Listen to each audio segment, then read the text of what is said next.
Big Pharma. Chenda mukaga katonyeze 3 Kampala. Nechenda mukatonyeze 0 Masaka. Amawulire gakusomera John Mark Segawa. Gakakutusibwako White Star Magic Detergent. Sabuni wobunga tukuza. Mu mawulira g'essaawa eno poliisi erabudde nga bwagenda okuba wentaataaganya mu ntambula y'ebidduka enkyalunaku olwaliro mu bitundu by'e Namugongo mu Kira municipality mu disitulikiti y'Ewakiso ng'abantu bagenda okulaba ku mubiri ogwabadde Ssabasumba w'essaza Kampala Dr. Cyprian Kizito Lwanga wali ku kigo ky'abajulizi Namugongo awamu n'okumusabira. Oluguudo wakati olwakyali wajjala ne Angelina Health Center abantu bagenda kuba tebakkirizibwa kukozesa luguudo olwo okuggyako mmotoka ezikkiriziddwa ebyokwerinda wabula entambula egenda kusigala nga ya bulijjo ku luguudo lwa Ssemambo era ng'abantu abava ennaalya okudda essonde n'ebitundu eby'omukono bagenda kukozesa olwo kyokka bo abava esseeta ogenda essonde kitegeezeddwa nti bajja kutuuka e Namugongo nga bakozesa oluguudo lwa Ssemambo n'okwolekera oluguudo lw'ennaalya oba mu kibuga eky'ekireka.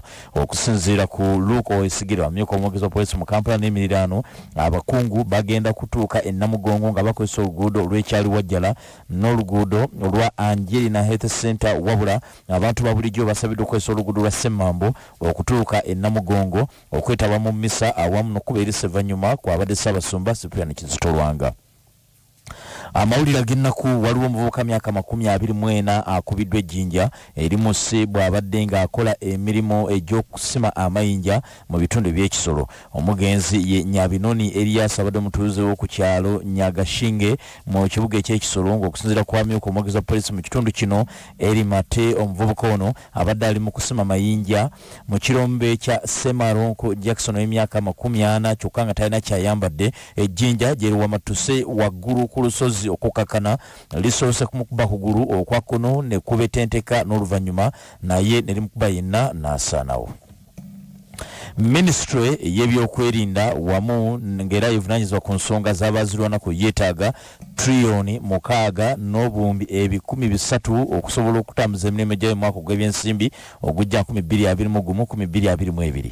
Ekyama kino kibikuddwa minisita ow'ebyokwerinda n'ensonga z'abaazirwanako Adolf Kasayija Mwesigye n'ategeeza nti beetaaga ensimbi zino okukola ku nsonga ez'enjawulo nga mu mwaka gwa 2021 abakulu bano baali basabye obuse trillioni 4 n'obuwumbi 500 wabula oluvannyuma basabayo trillioni 1 n'obukadde obuwumbi 152 era ensimbi zino ne bakomekereza nga bakwesiza obuse 5 n'obukadde 69 kwe kusabira ddala obuwumbi 6 okusobola okutambuza emirimu gyabwe.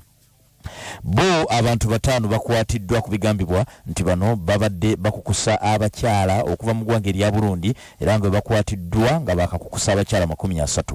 Abatano bano bakwatiddwa ab'ebyokwerinda okubadde poliisi wamu n'abo abalwanyisa omuze gw'okukusa abantu oluvannyuma okutemezebwako abantu abatete bamu ng'ekibinja kino kibadde kikulirwa Joseph Garuka era ng'ono bamusanze mu hoteeri emu ku luguudo lwa Martin Road. Banaffe bwe gatyo ge gabadde amawulire gaffe ag'essaawa zino mbujjuvu nze John Mark Segawa. Entebereza y'obudde musisimuka. Ntebereza ya budde nkulisa nnyo mawulire nti oli ku Beat FM ekintabiro ky'omuziki ekisinga Masaka ne Masaka City n'ebitundu ebyetooloddeawo mugamba mutya bale kwekumira ku kintabiro ky'omuziki ekisinga Beat FM. Kakati no Masaka afe ku makya agenda kuba wakiddedde kyannamaddala nga mutuufu owulira empewo ekusensera naye nga tulina omukisa gwa bitundu 5 ku 10 okufuna ku nkuba olwaleero. Akasana tukasuubira naye tekajja kuba k'amaanyi. Kiba kitegeeza ki? Ebiseera ebisinga bijja kuba byakiddedde. Emmere yaffe togifulumya kuba gyatataaganyizibwa. Oyinza ogamba ogenda kwanika mwanyi, ogenda kwanika kasooli, ogenda kwanika muwogo waffe. Asooka omulekeyo ko olwaleero kubanga embeera y'obudde tetukkiriza bulungi ate tufuna omusana ogunaasobola okukaza emmere yaffe.